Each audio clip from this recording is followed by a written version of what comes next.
Welcome back to Tipping Point. I'm your host, Kara McKinney. Why is it that our CPS and foster care systems always seem to allow kids in abusive situations to stay in them until it's too late, while simultaneously taking away kids from parents who've done no wrong? It's so strange to me how they can manage to accomplish both seamlessly, despite these being polar opposite results. To that point, a young Georgia couple named Matt and Taki Hernandez are experiencing this right now as we speak. They have a 4-year-old daughter named Aria and a 9-month-old daughter named Emma.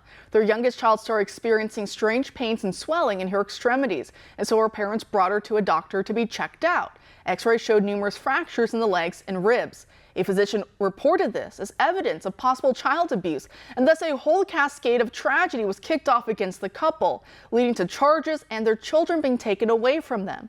It didn't matter to this Byzantine bureaucracy that later blood work and other testing appears to show the young child suffers from a rare genetic disorder like metabolic bone condition or from neonatal rickets, both of which can cause the sufferer's bones to break very easily and not because of physical abuse. But somehow the story gets even worse from here. So join us now to discuss those details is Spike Cohen, the founder and president of You Are the Power. Spike, thanks for being here tonight. Thank you for having me on, Kara. Great. So like I said, things get even worse. So to that point, where do things stand now as of now with this case? Because from my understanding, the parents are still separated from their kids even after several months. After several months and after every party that is involved, Thrive Visitation Centers, CASA, the state-appointed attorney representing the children, Emma and Aria, the caseworkers that are involved, everyone except for DFACS, which is Georgia's version of CPS, every single other person involved has said that the goal is to reunify and that the family should be unified. But instead, DFACS continues to move forward. The DA continues to move forward with this ridiculous prosecution. And now we just have heard earlier this week that Matt, the father, has now been indicted as well. So we suspect that they will probably move forward with saying that neither parent is allowed to speak with anyone in their family, including their own children.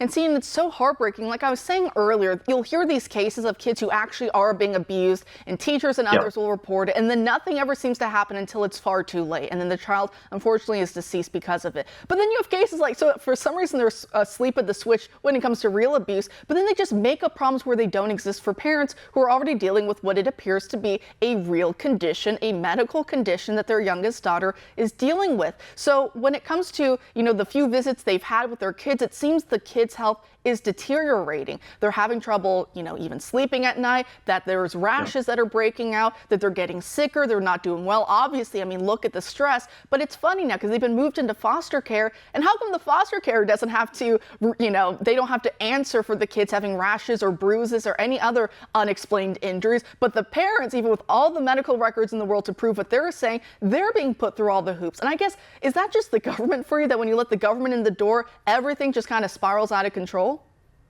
I was going to say, you pretty much just answered the question for me. The problem with government bureaucracies is that the actual abusers in any given situation figure out first how to game the system so that they don't get in trouble. But then when an innocent family shows up with their daughter who suddenly has swelling and rashes, and they take her to the hospital because the pediatrician recommended it, they're not trying to play the system because they didn't do anything wrong. And here DFAC shows up to take the kids. And the problem is, all of these different agencies, state agencies, local agencies, federal agencies, of course, they all rely on funding and budget allocations, and they need to have the metrics. So in order to be able to show up the next time around and say, we need this much more funding, they need to be able to say, we seized X number of children, we had to deal with X number of abuse cases. And, if the supply of abuse isn't there, then they'll turn up the demand for it. I honestly believe that's what this is.